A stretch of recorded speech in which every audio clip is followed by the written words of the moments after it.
Now, thanks to Monday, we know everything there is to know about sex and sexual behavior, as long as you're restricted to the behavior itself, what's going on in the brain a second before, what environmental stimuli are triggering it. So today we push on and seeing what are the effects of hormones. Not when you were a fetus, but hormones back like this morning, hormones the last few days, hormones this season. What are the effects of hormones on the brain, on sensitivity to environmental stimuli, on sexual behavior?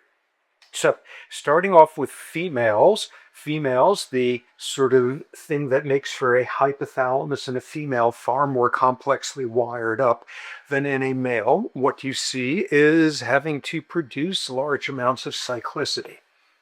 And for day one, the question has first been a simple one, which is whether female sexual behavior is dependent on the presence of these hormones. And that is indeed the case in other species. It's completely dependent on the presence of gonadal steroid hormones. In humans, women who, for medical reasons, have the ovaries taken out and are not having hormone replacement, sexual desire goes way down. But the question that the field has really wanted to know about is whether sexual behavior in women fluctuates as a function of where they are in their cycle. Day 0 to 14, the follicular stage, 14 to 28, the luteal stage, 28, Lindsay's. And the rationale for this is that, like a gazillion species out there, female sexual behavior is exclusive to around the time of ovulation, including primates. It's a little bit of a wider curve, that sort of thing. So, what about humans? And what is clear is it's complicated.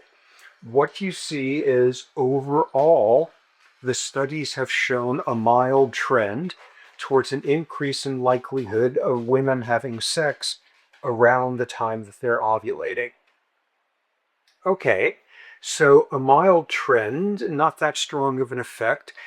You see some very interesting stuff, though, when you begin to dissect that. You begin to dissect that, and you see that little blip disappears for women on contraceptives where the surge has been blocked. So, this mild increase in sexual behavior in women around the time of ovulating, go and look more closely, and what we get is the usual sort of deal there, that it is very dependent on all sorts of social factors. For example, a recent study here looking at women who were single, women who had a stable partner, and the frequency with which they had sex as a function of day of the week. And what you see is single women had basically constant rates throughout the week. People in partnerships suddenly have this big peak on the weekend, as big of an effect as any of the cyclicity stuff. In contrast, frequency of sex, single women showing this increase around ovulation, partnered photos showing this more even rate, partnered weekdays versus weekends is a hell of a lot more important than some like stupid hormonal fluctuations.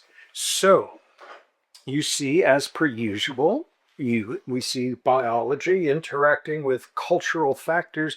There is no Bevan out there who has ever changed her sexual behavior as a function of day of the week. So culture swoops in here. So overall, an effect, but not a massive one. Nowhere remotely resembling what you see in other primates, other species. So that seems to answer the whole thing. But what you wind up seeing is there is much more subtle stuff going on. What you see is with women with a partner during the follicular stage, heading up to ovulation, it is at that stage that women are most likely to have sex with someone who is not their partner, extra partner. During the luteal phase, it switches to women being they're most likely to have their sex within a partnership. So you got to shift with that during this stage as one gets closer and closer to ovulation. Women have more of a preference for penetrative sex. Around here, more of a preference for oral sex. Another shift, a shift in facial preferences.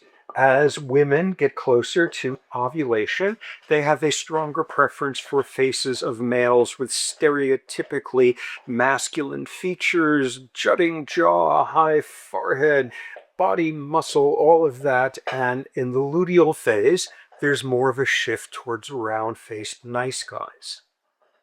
What else shifts? What shifts most importantly is the thing that none of these studies measure because they're measuring the frequency of sex. How about you ask how about you ask people by their level of arousal, by their level of libido, by their sex drive, by things like how responsive the clitoris is to enlargement with various erotic stimuli and all of that. And when you get past sheer rates of sexual behavior, a mild rise here, and instead look at what goes on in people's heads, there is a very big increase in that around ovulation. So a dissociation between what you're doing and what you're thinking about and what you're feeling about, but in terms of sexual motivation, there's a big increase around here that is buffered to some extent when looking at actual sexual behavior. Women, around the time that they are ovulating, on self-reported questionnaires, feel more jealous of other women around their partner. On the average, when in a group, they decrease the average distance between them and their partner. If these were baboons, the term in primatology is they are mate guarding. There's more of a shift with that. Women describe themselves as more sexually competitive around the time of ovulation. What about all of this with lesbians, women who are gay, and what you see is basically the exact same shifts around there. Second issue, how big are these effects?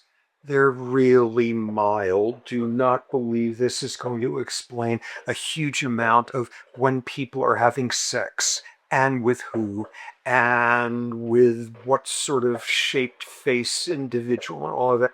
These are very mild effects. Lots of variability. You cannot predict a whole lot by knowing what day somebody is in her cycle.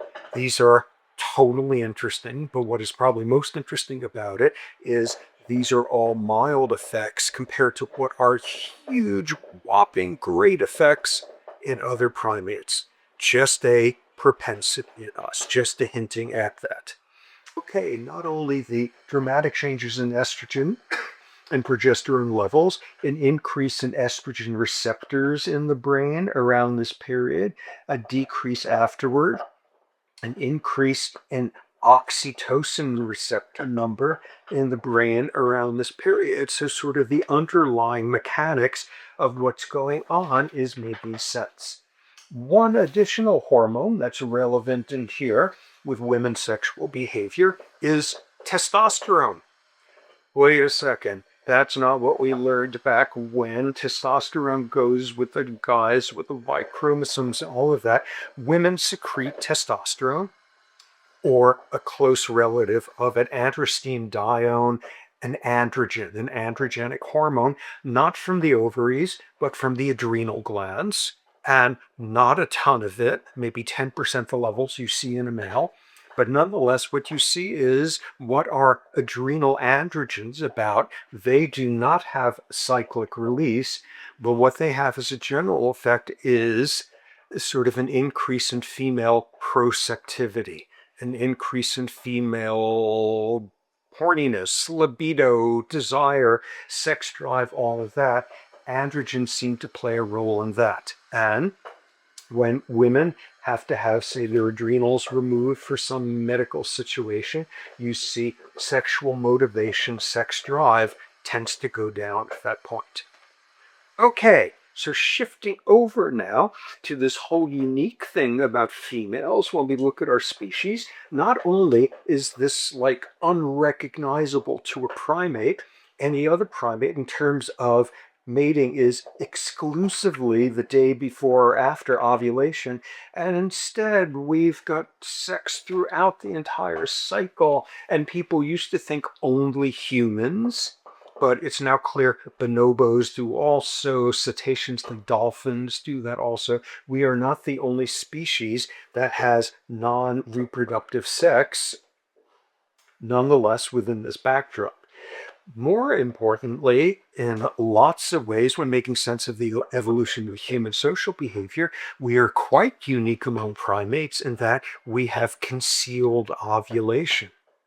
It's not possible to know if a woman is at this point, because unlike other primates where you get estrus, the jargony term for primates being in heat, when you have estrus, you get estrus swellings, this big, dramatic, conspicuous sort of expansion of the tissues around the vagina and stuff, and there is no missing it. It is absolutely obvious, and sort of the size of the estrus swelling in a female baboon, for example, will increase here, reach its maximum, and then deflate. There's no missing it. So humans instead have concealed ovulation. There's no way that sort of males know where somebody is in her cycle. Once we get to humans, and we can see all sorts of obvious evolutionary arguments for why you would want a man that you were mating with, a man that you were having sex with, to be uncertain whether or not any resultant child is his own, because he is not sure where the woman is in her cycle, all of that. So we're the species, we're the primate, we're the ape with concealed ovulation. Males haven't a clue where females are in their cycles. Except it's not so concealed in that all sorts of subtle stuff is going on. Pheromones, sex pheromones from women are rated as their most appealing around this point, when you're taking a little armpit swab there with a cotton ball and put it in a jar, and as we saw before, men smelling them and rating sort of attractiveness, and sort of there is an increase in the attractiveness of female pheromones when you're taking sweat from women around this part as opposed to that. So unconsciously, to the extent that we're a pheromonally communicating primates at all, which remains controversial as to how much, to the extent that that is relevant, there's an implicit cue that men can detect. Moreover, you've already heard that bizarre fact about panda bears. When pandas are ovulating, their voices get a little bit higher. When humans are ovulating, the exact same thing. Estrogen does something or other to fluid retention in the larynx, or I have no idea, but women's voices get a little bit higher on the average, everything here today is on the average, around the time of ovulation, and men are shown to prefer women's voices when they are higher pitched. Moreover, around the time of ovulation, women's faces become rounder. There's more sort of estrogenic effects on like water retention. Women's faces become rounder around the time they're ovulating, and men prefer it on questionnaires. A small, mild effects on all of these. What I think is most interesting is a literature suggesting that women also implicitly advertise their ovulatory status, studies showing proceptive behavior on the part of women seeking out of, studies showing, for example, the average amount of skin showing on a woman, the clothing she chooses, skin maximizes around here. The average, I kid you not, the average tightness of the clothing worn gets tighter around here. And, men kind of have some vague capacity to know that. This also gave rise to one of the strangest studies I have ever seen. This was a group out of New Mexico looking as follows, looking at, okay, subject clearance, who did this, all of that, but looking at lap dancers and where they were in their cycle, and what they showed in this earth-shatteringly important study that rivaled Watson and Crick's double helix is the average tips that women got as lap dancers increased around the time of their ovulation, suggesting something was different at that time, but certainly fitting with this picture of proceptivity increasing around that point. So, concealed ovulation, except for all sorts of implicit cues that male humans pick up on, nonetheless, this is still dramatically different from every other primate out there.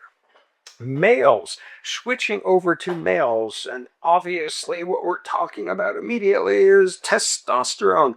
Testosterone describing everything in males, and like if you don't have testosterone levels, males' sexual behavior goes out the tubes, and it's here that we have to note that this is very different from what we were looking at. We were looking at that there's a rise in testosterone around the time males are having sex. What do your testosterone levels this morning or last night have to do with your having sex? The next, is that predictive? Is it causal? And the best evidence is not really. It's just a correlation.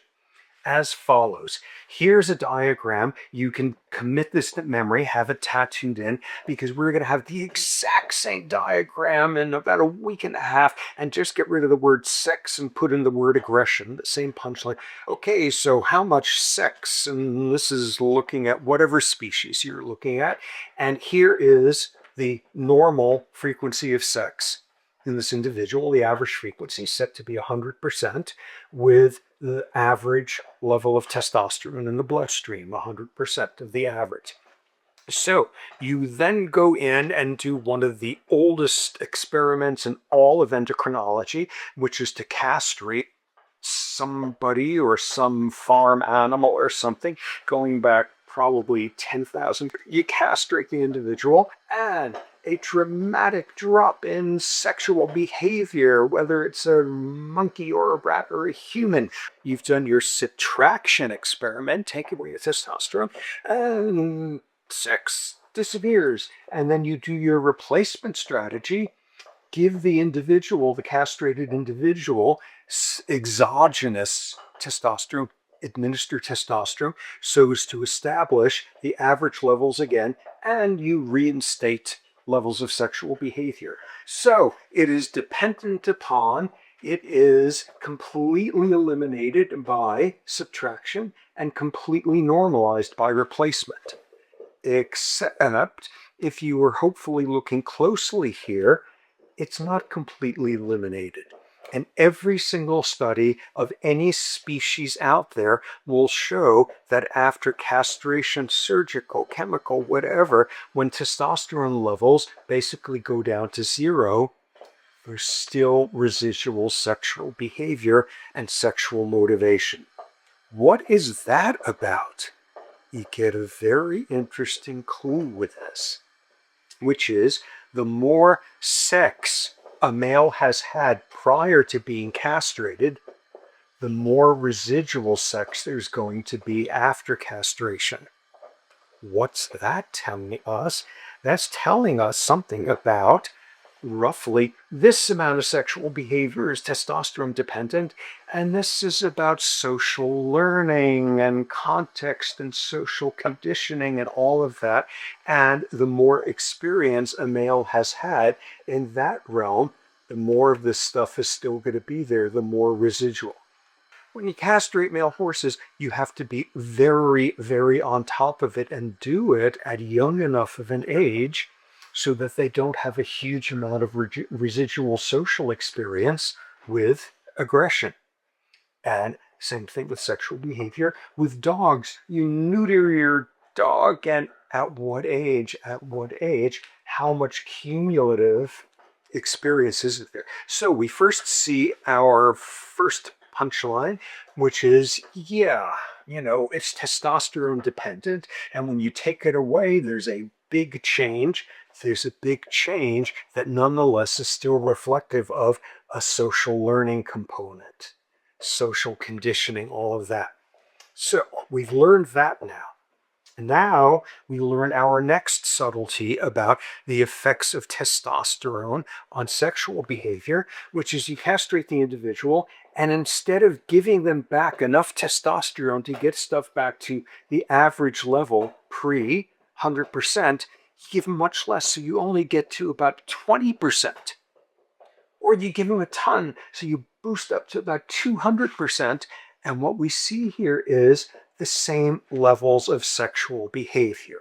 Rats, monkeys, humans, what are we learning here? This is basically the normal range of testosterone levels in males from about 20% of the average to 200%, 95% of men fall within this range or so. And we see a critical thing here, which is the system is not sensitive to differences in testosterone levels within this range. This, or this has the exact same effect. And this did in every bit of chest thumping, studly endocrine behavioral research back when, on the assumption that if you got this guy who has this testosterone levels, and this guy who has a little bit less, this guy is likely to be having more sex.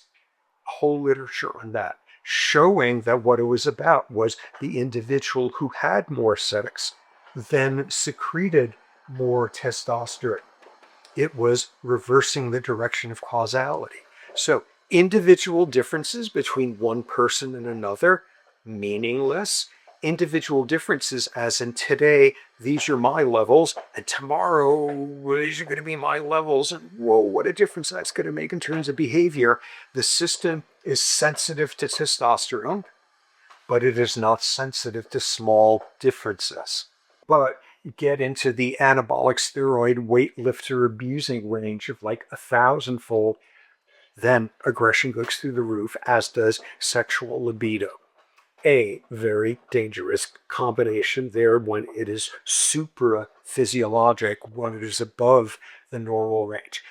Then comes the question of, so how is testosterone doing this to the brain? How is testosterone having its effects regardless of how insensitive to small individuals? What's testosterone doing in the brain? And here I am going to skip this subject entirely because it is the most damn confusing thing on earth. The only thing more confusing is when we get to masculinization of the fetal brain, because testosterone has some of its effects in the brain as testosterone. Testosterone has some of its effects after conversion to a related androgen, dihydrotestosterone. Totally bizarrely, which is a whole lecture on its own, and do not even listen to my next sentence. It is so confusing. Part of testosterone effects in the brain only occur once testosterone is converted to estrogen. What is with that? Ignore all of this that I just said. It's a complicated picture of what testosterone is doing in the brain, but as a first pass, where are the testosterone receptors? Exactly where you expect them. Highest levels in the medial preoptic area of the hypothalamus, in the amygdala, but testosterone receptors all over the rest of the brain, and very pertinent to things like cortical function and empathy and sensitivity to social disgust and they're all over the place. How testosterone is doing this, don't want to go near because it is incredibly messy subject. And an interesting finding. When you track men's testosterone levels, or male monkeys, or all the usual suspects, when you track their testosterone levels, not looking at the average level, but the fluctuation day to day, hour to hour. And it turns out testosterone levels fluctuate basically within the same order of magnitude that women's estrogen and progesterone levels fluctuate. What's the difference?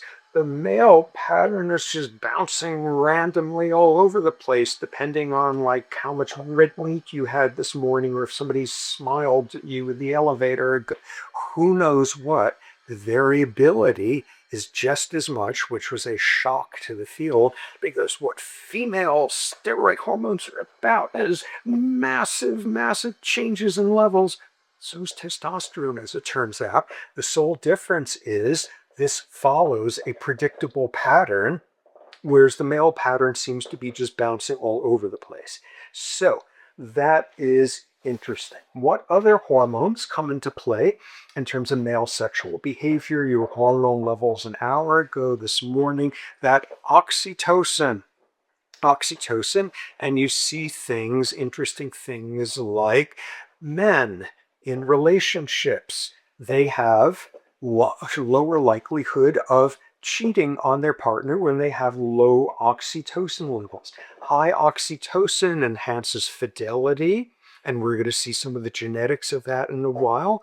High oxytocin levels, and men decrease their average distance from their partner. So it's working on that level coming through. And what we're in the world of is like the difference between voles who are prairie voles and mountain voles. We've already heard about them. Prairie voles, pair bonding. Mountain voles, polygamous. What's it got to do? Prairie voles, monogamous, have much to do with vasopressin, closely related to oxytocin, having basically some of the same effects. And you see that after sex, a male mountain vole and prairie vole secrete the same amount of vasopressin and oxytocin. And we've seen this already, where the critical difference is in the prairie vole monogamous version, you've got tons of vasopressin and oxytocin receptors in the dopamine system. In the polygamous mountain vole, you don't see it. So, secreting the same amount after sex in both cases, and what you see is, in the monogamous prairie voles, it stimulates the dopamine system. It doesn't in the mountain voles. And what's that about? That's about reinforcement, because if you're a prairie vole male, sex feels so much greater than if you're a mountain vole male. It feels so much greater that it immediately strikes you that maybe it's a good idea to stay around here and stay around longer and stay around longer and die someday in her arms and pay for tuition and kick and all that. Yeah, it's reinforcing and they stick around.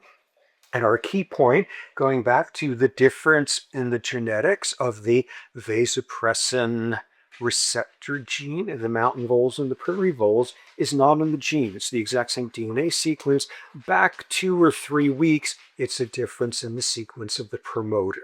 That being a great example, futz around with a single point change in the promoter, and you've produced 2 totally different mating systems in these 2 closely related species. That is being a critical punchline from our molecular stuff back when. So we've got that playing a role, vasopressin, oxytocin, and we love those prairie voles, and they're so devoted, and we love those swans with their pair bonding. It's always the picture of them forming a heart, so you can buy that heart to your anniversary. All of that, and people more recently have been learning there's 2 different types of pair bonding. 2 different types. One would be social pair bonding. The other is sexual pair bonding.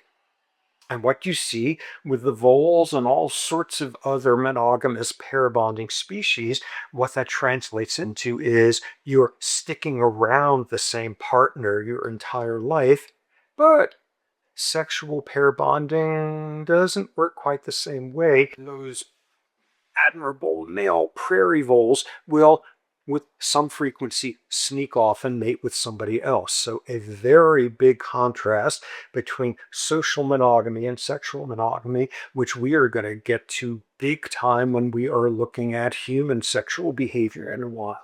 What else? What other hormone? One last hormone that basically bores me completely, but people got excited about for a while. So boring, I don't think it's even been mentioned. Melatonin. It's a hormone that comes out of the back of your brain. You got a gland there.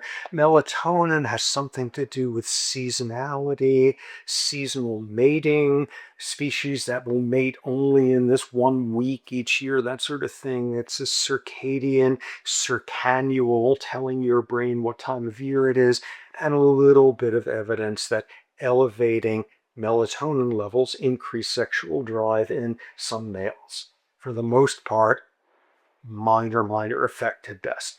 Okay, so we now transition, we can dramatic crossing this out, to differences in brain structure relevant to sexual behavior. Differences in brain structure as a function of what your sex is, what your sexual orientation is, what your sexual identity is. So brain structure stuff. Not what went on in your brain 5 seconds ago, but what sort of brain was constructed from the time you were a fetus to recent months. Neuroplasticity, big structural changes.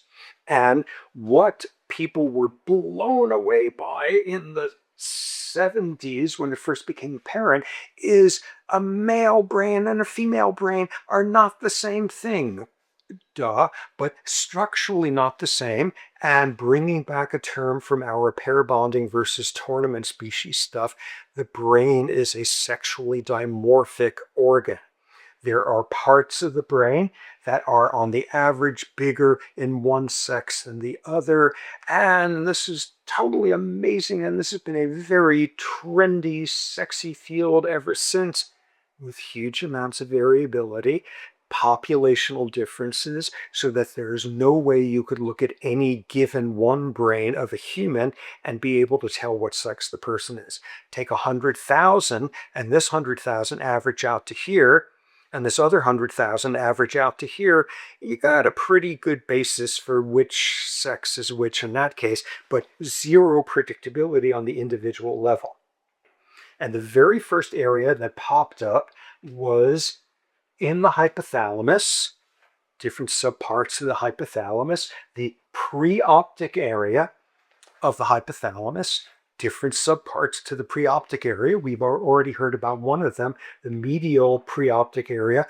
Another subpart of the preoptic area, which has a god-awful long interstitial nucleus of the hypothalamus, numbers 1 through who knows what. It has come to be known in the literature far and wide as the sexually dimorphic nucleus. This is the most reliable structural sex difference in the brain. It was the first one that was found, and this was earth-shaking. People were blown away by this. On the average, the sexually dimorphic nucleus of males, of men, is about twice the size as females.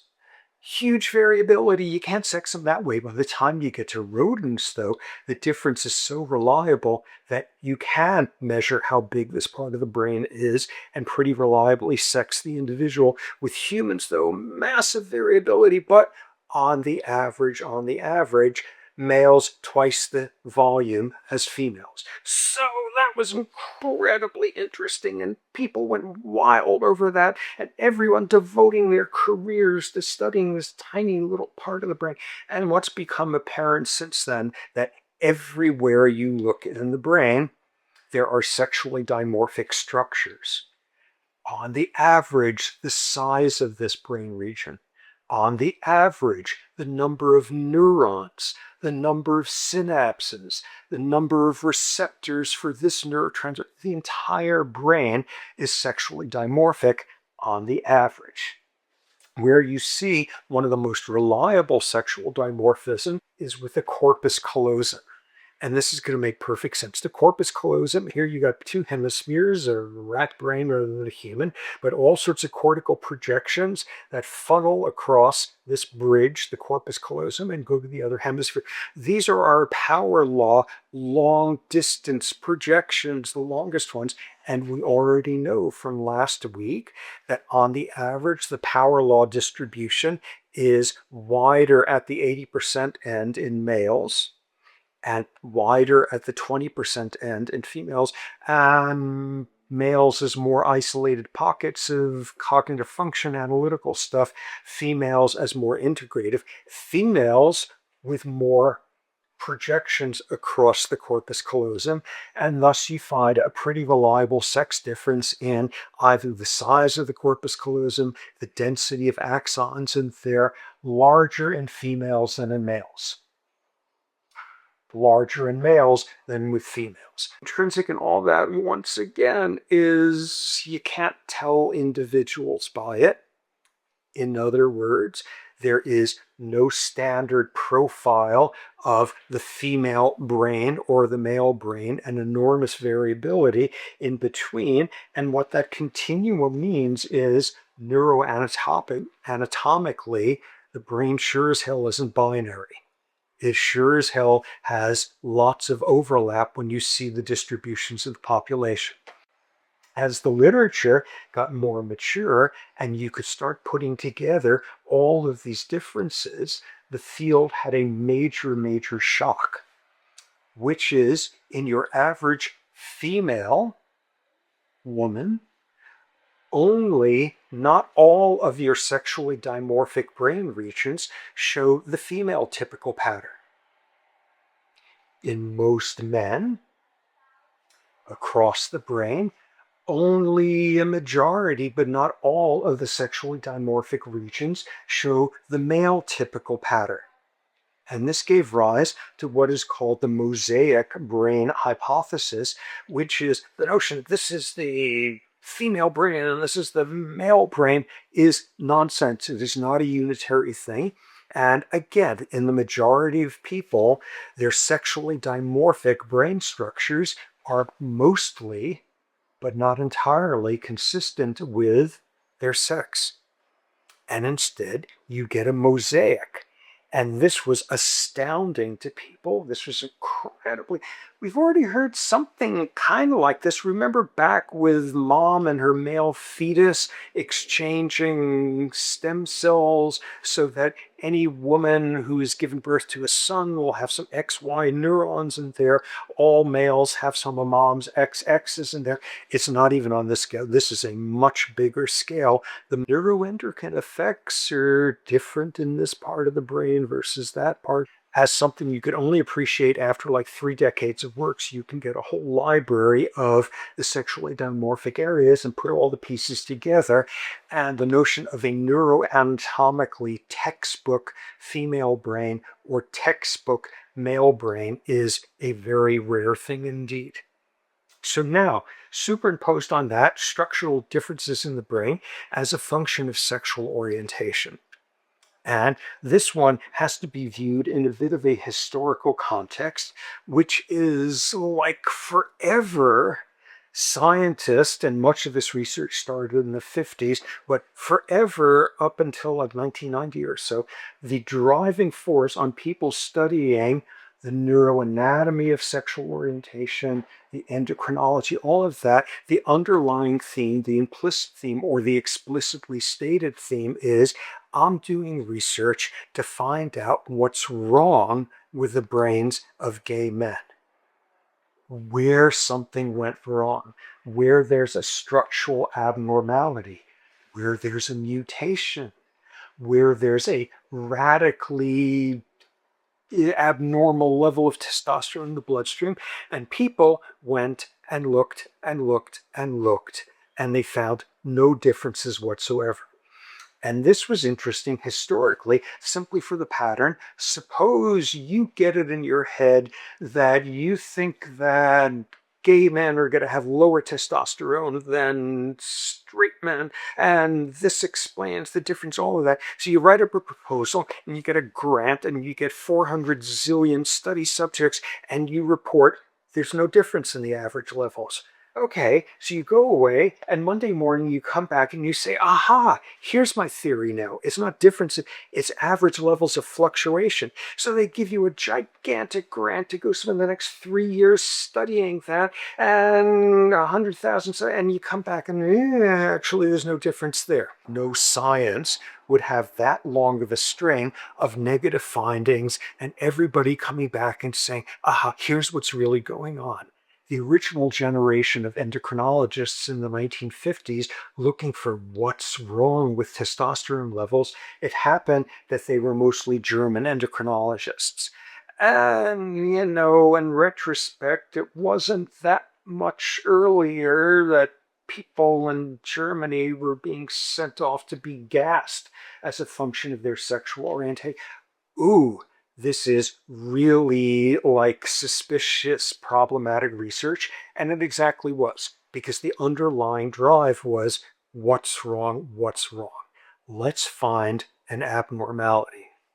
And this changed around 1990. And one study just before that showed the last gasps of the previous view of what research like this is about. A neuroanatomist named Dick Swab, who's in the Netherlands, who's an amazing scientist, had a finding looking at the brains of gay men and straight men, and he said, it's weird. I see something strange. There's this little sub area of the hypothalamus called the suprachiasmatic nucleus. And weirdly, I see that it's bigger on the average in gay men than straight men. I have no idea what this means.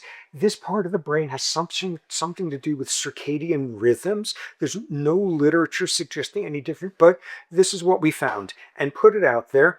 And 90% of the neuroscientists said, whatever.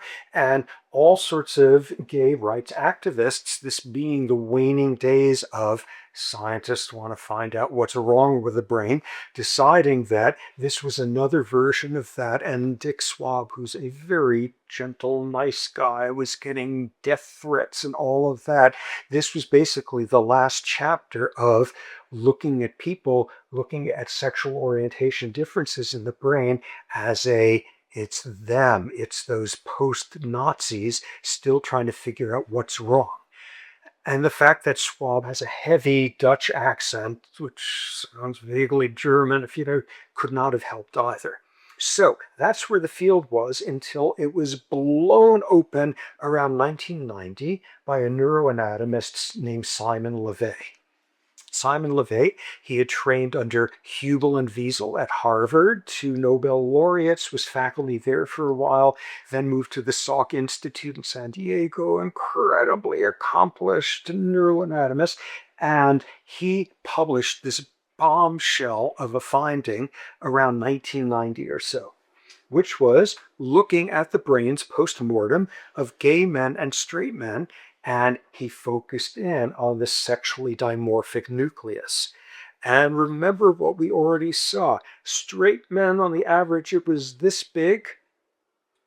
Women, on the average, it was this big. Notice that there's not a differentiation as to whether someone was straight or not. We're going to get to why there's so little research on that. But what LeVay reported was in gay men, the average size of the sexually dimorphic nucleus was the same size as in women and half the size as in straight men. Oh my God, this blew the world apart. Why? It wasn't because LeVay was one of the best neuroanatomists on earth, because Dick Swab is one of the greatest neuroanatomists on earth. It wasn't because of that. It was for a very simple reason that Simon LeVay was a very open, proud gay man. Around that time, he had just lost the love of his life to AIDS. He was very strongly activist in that realm. And this was a gay man reporting a structural difference in the brain depending on your sexual orientation. And the response to this was totally different. This was front page news. Time magazine, Simon LeVay became like incredibly well known for this. And in fact, sort of he decided he couldn't top that in science and mostly stopped his neuroscience research at that point and just got involved in gay rights activism, advocacy, and writing books on the history of gay science and all of that. And people, this was totally amazing. People, why did this have the different reaction? Simon LeVay being gay, and this was embraced by the community, the gay community. Don't give us any of that crap anymore, that it's a choice. It is a neurobiological fact. It is for real.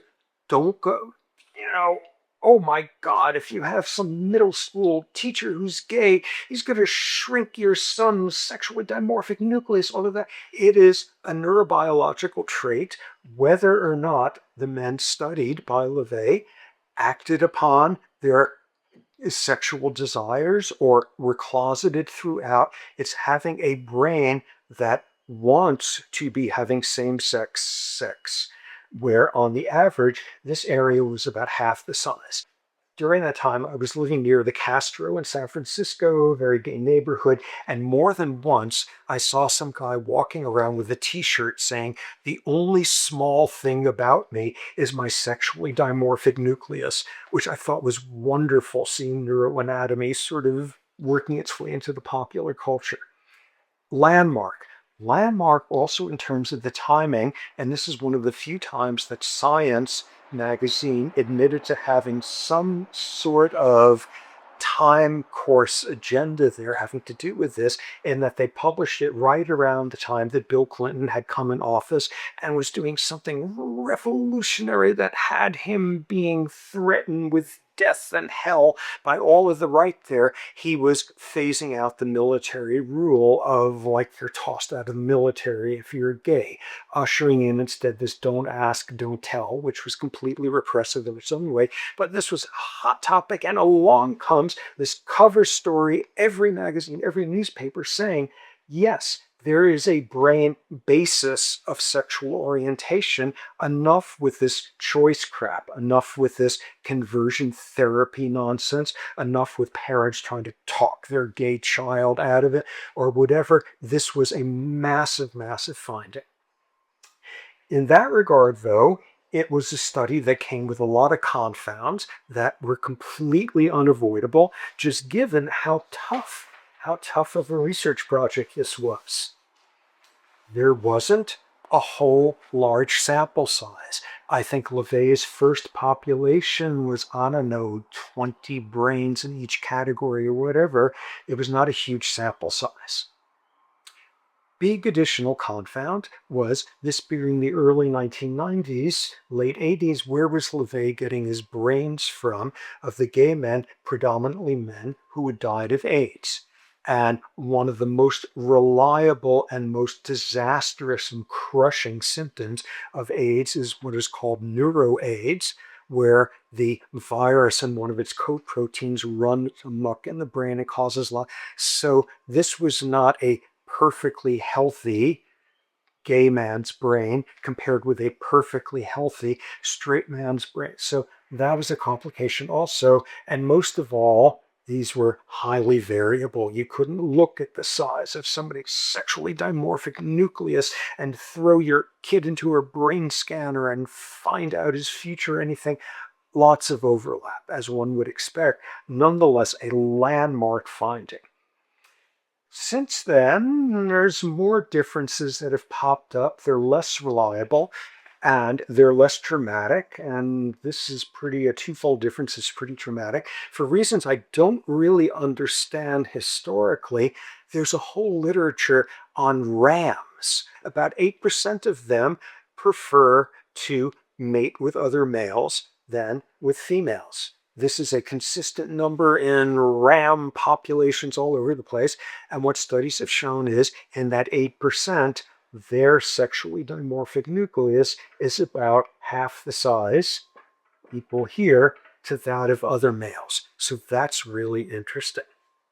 out of that came in the aftermath an explanation, which is going back to that study by Dick Swab, the fact that gay men had, on the average, an enlarged suprachiasmatic nucleus.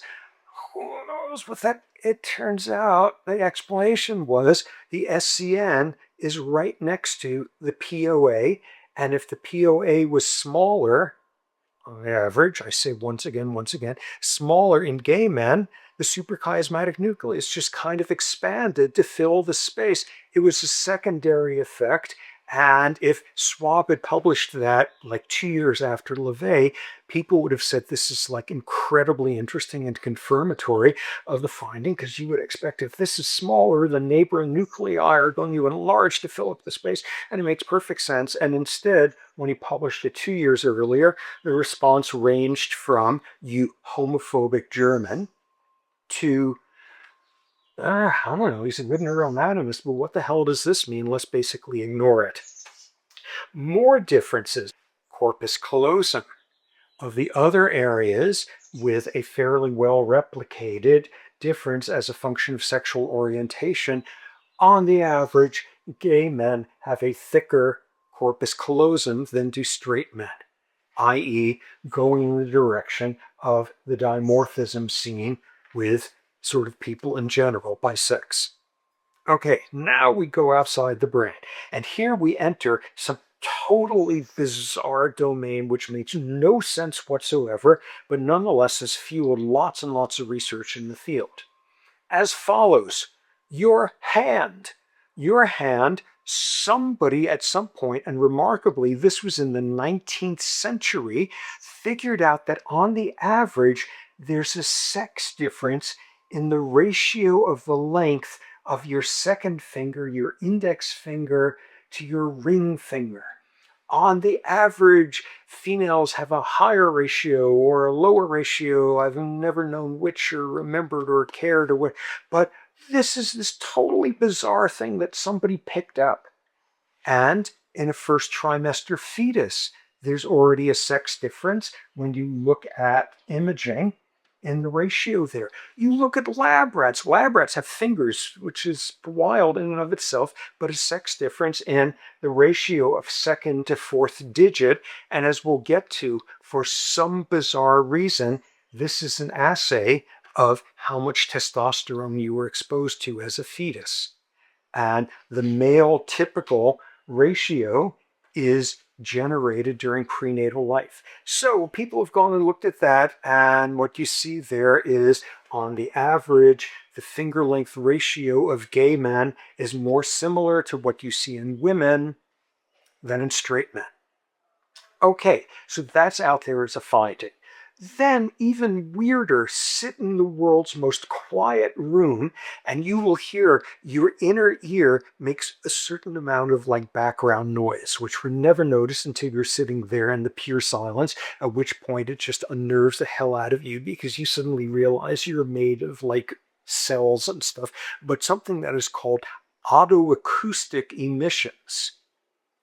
I don't know what it's about, what it's caused by, if it means anything whatsoever, and what was going on in the head of the person who said, why don't we go see if there's a sex difference in the autoacoustic emission? Whoa, there is. In any case, there's a sex difference in that, in the hertz range of it, whatever.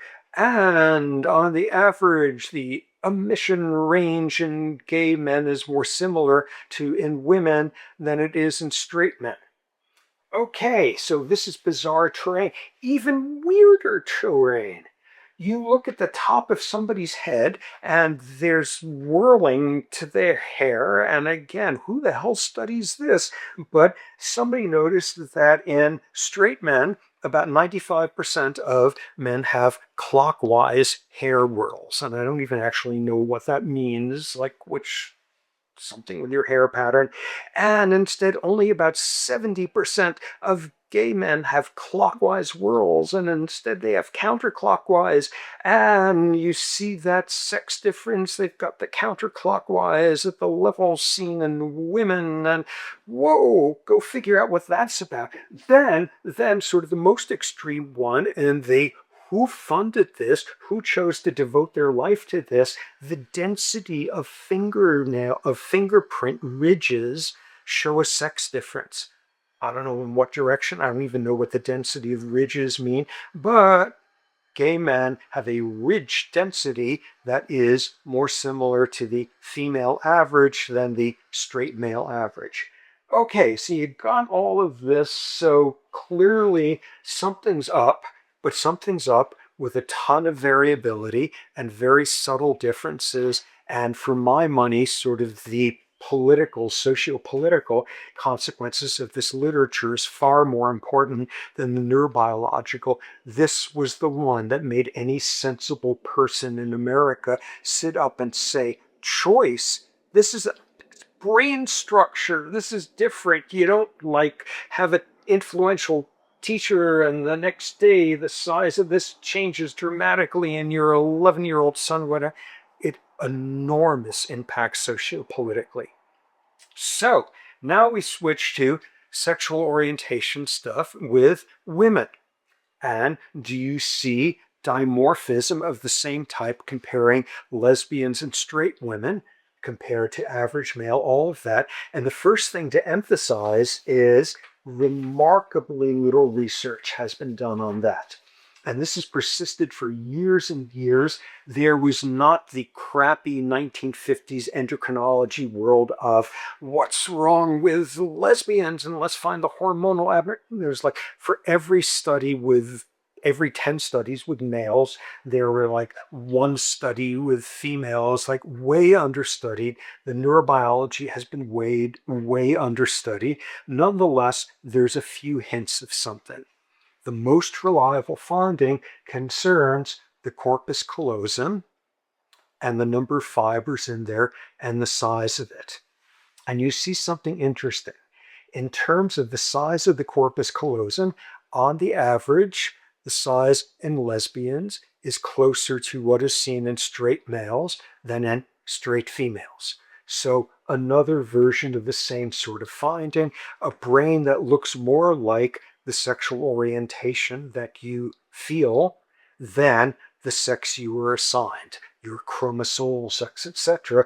All of that. So that finding, then you look at the amount of myelin, and something even stranger goes on in that with a lot of these other measures, rather than the male typical or the female typical, and you're a gay man and you have the female typical, or you're a lesbian and you have the male typical, it's somewhere in between. Both for lesbians and gay men, the main thing showing there is decreased sexual dimorphism, and more importantly, not the textbook thing what should be expected.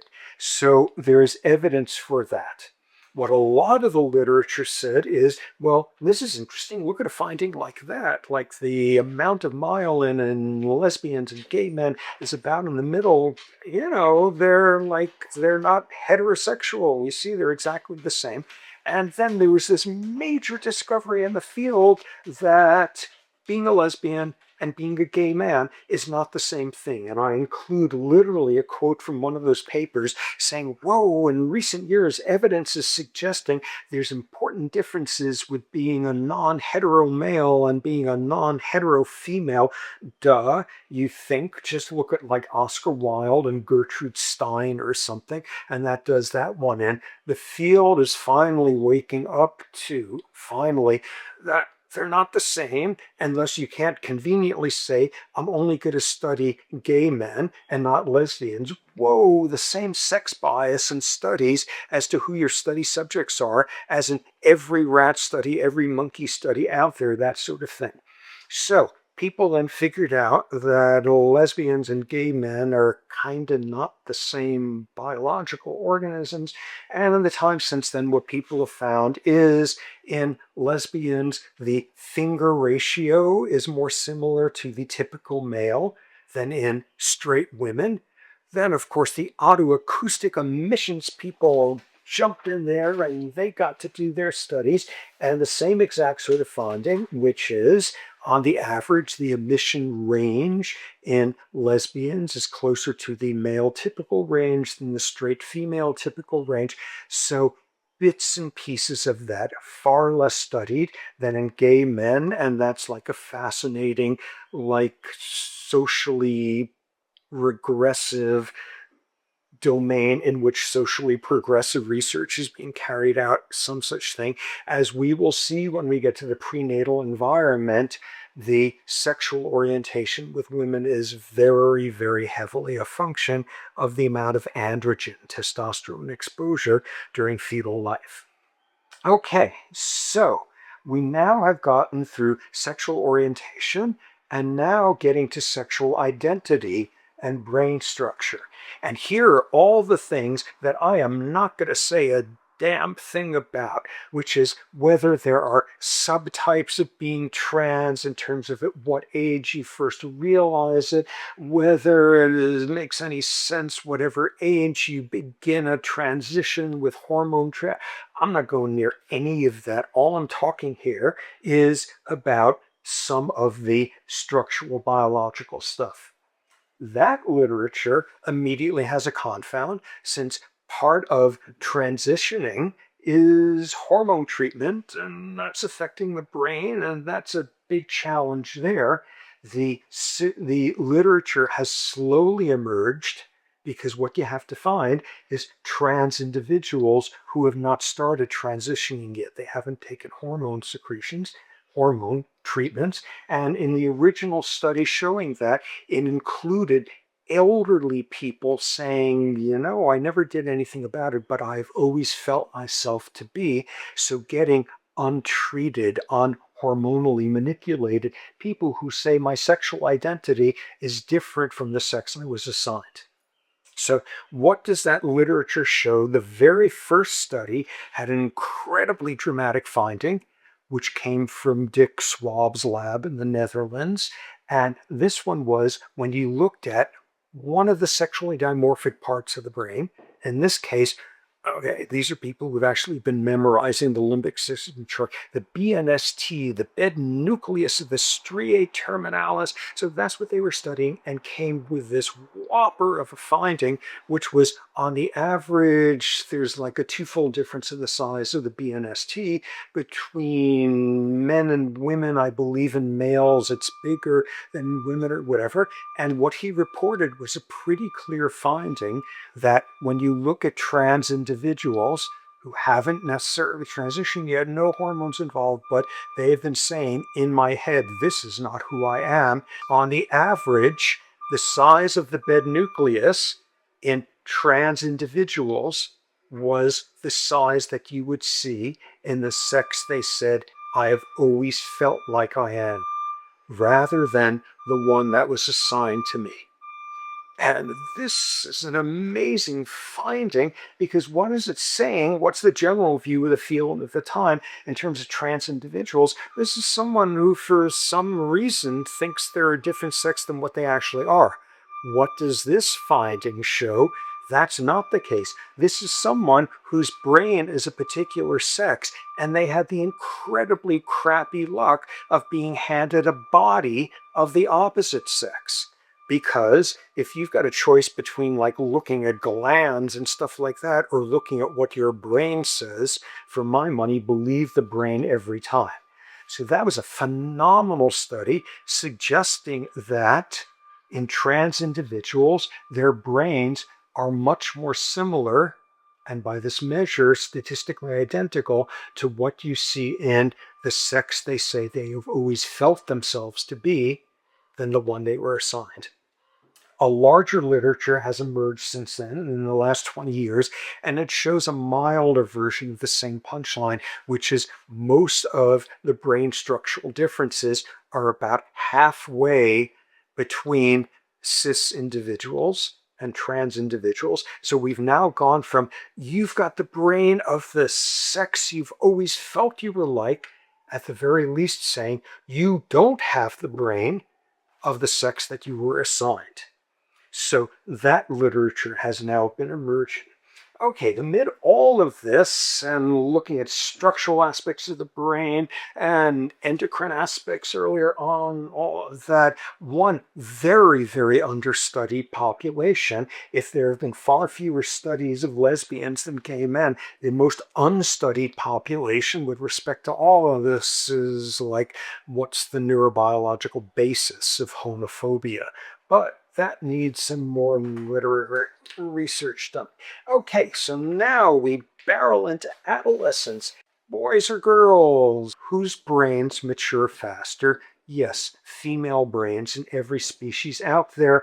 And in terms of that real landmark important business about your frontal cortex, on the average, not fully maturing till around age 25 or so. For males, the average is like 27. For females, it's like 23. Whoa, does that explain all sorts of interesting things about the world with, once again, enormous inter-individual variability? But rates of maturation of the brain on the average are faster in female adolescents than male adolescents. One thing that has to be emphasized in this, which runs through every single one of these studies, once again, is this is a literature. Every single one of these literatures are overwhelmingly with weird subjects. Westernized, educated, industrialized, rich from a democratic country, all of that. So there's that massive skew in that. So, what's some of the interesting things about adolescence? Two things that are stick out. One is what is called the secular trend, which is over the last 500 years, of course, studied in weird populations, the average age at which girls start menstruating has been decreasing, has been getting earlier and earlier. In like Elizabethan times or something, average age of menses onset was around age 15 or so. And people looking in records and how old Juliet was and Romeo and Juliet and all of that. And of course, the Scandinavians have fabulous data on that, that you could go back centuries. And there has been a very, very sharp decrease in the age of onset of puberty in girls over the last 500 years, such that the average now is, I don't know, 12 years, 11.8, or whatever. So the first few centuries of the secular trend, it was the steepest decrease. And what was that about? Two obvious explanations that dominate. One is better nutrition, so earlier onset of puberty, and better health in general. In the 19th century, the secular trend was still plenty there, but not quite as steep. What was that thought to still be driven by? One additional interesting thing to the equation, which is like indoor lighting. Whoa, where does that come in? Lighting stimulates melatonin levels. Melatonin in humans is pro sexual maturation. So like the 19th century is when people were like no longer on the average sitting in the dark 12 hours a day, indoor lighting, because so that's another one of the theories. So a remaining controversy, though, is how much of a secular trend has there been in the last century or so? And what is clear is it's still there, but it's a lot shallower. And these days, what is it thought to be about, given, that this is a weird population? We're not looking at malnutrition anymore, and we're not looking at who has indoor lighting and who doesn't. What are the leading notions for what is causing the remains of the secular trend these days? Childhood obesity, higher BMI accelerates puberty onset, endocrine disruptors, which are industrial made chemicals that wind up in the water in the environment, where a whole class of them are pro-estrogenic and appear to play a role in accelerating puberty onset. Okay, so we've got adolescence, the massive secular trend back when, and it's still there, and it is now mostly about incidences of obesity and some of the neurotoxins we dump into the environment. Okay, what's the other interesting thing about adolescence? And this was work pioneered by a guy named Jay Belsky, who was at Penn State at the time, who noticed something really interesting. Once again, what makes somebody devote their life to something obscure that turned out to be very interesting? And what he saw was that, on the average, girls growing up in unstable, abusive homes, either a great deal of strife with the parents or abuse of them, especially sexual abuse, but girls growing up in adverse family dynamics environments, on the average, were showing accelerated puberty onset. Not a big effect, but like still, it was there like on an average 5 months earlier, something like that. This is really interesting. It has since been replicated. It's been replicated in non-Western populations. A lot of family social stress around the time of puberty accelerates puberty onset in girls. And what that also predicts then is, insofar as you're hitting puberty earlier, on the average, you are now more likely to have unsafe sex because you're like 14 instead of 15, more likely to have teen pregnancies, a whole bunch of social problems sort of downstream of that. But what's this effect about? And this turns out to be metaphorically a whole lot like this old notion in population biology, and that it's mostly been replaced by far more subtle thinking. But in terms of populations, there's a big old dichotomy made between what were called R selected species and K selected. These are both constants from the equations that are relevant. R selected versus K selected, two very different life histories in these two different types of species, as follows: that in R selected species, short lived, versus these guys. They give birth to a lot of kids, big litterers, they lay a million eggs, all of that, versus K selected, just a few. R selected species with all those kids litters, like zero maternal behavior. Salmon pop out there and mom is long dead, and all those other R selected species, very little maternal parental investment, lots in the K selected. Maturation, fast. Hitting puberty, very early, much slower. Brain maturation, fast in general, behavioral maturation, but most relevant here, earlier onset of puberty in these species. Habitat. This is really interesting in that you see our selected species suddenly popping up and reproducing rapidly in unstable habitats, opportunistic environments. And the classic example of that is they're like making a road and they're digging up soil out there and all of that. And what's the first thing within like a week that's growing up out of the disturbed soil on the side? Crabgrass. Classic opportunistic R selected species. And what you see is like it's salmon, it's bugs, it's crabgrass. Who are these guys? Us. And cetaceans and elephants and redwood trees and things of that sort. So, at least in the original ecology literature, a sharp dichotomy there. And what Belsky has argued is this is a metaphorical equivalent. What being in an unstable, abusive home is telling is that you are being raised in some version of the instability of a classic R-selected species, and it is an adaptive thing then to switch to a mature fast, die young maturational profile there that is reflective of, if you've got an unstable world as a kid, that might be a pretty good predictor. It's going to be like that in adulthood. Shorter lifespan, faster maturation, instability, all of that. And behaviorally, what this is the women and the girls in Belsky's study grow up to be, as adults, shorter lifespan, more average number of kids, that sort of thing. This is not literal ecological evolutionary. This is just metaphor, but showing growing up in an unstable environment makes girls more R-selectin-ish in their life history strategies, most dramatically, as first noted, earlier puberty onset. Okay, now quick tour of adolescence. We get to childhood, and what's the very first thing to emphasize there in terms of childhood? That is sexual behavior. Learning plays an enormous role in some domains, but not others. And this takes us straight back to ethology.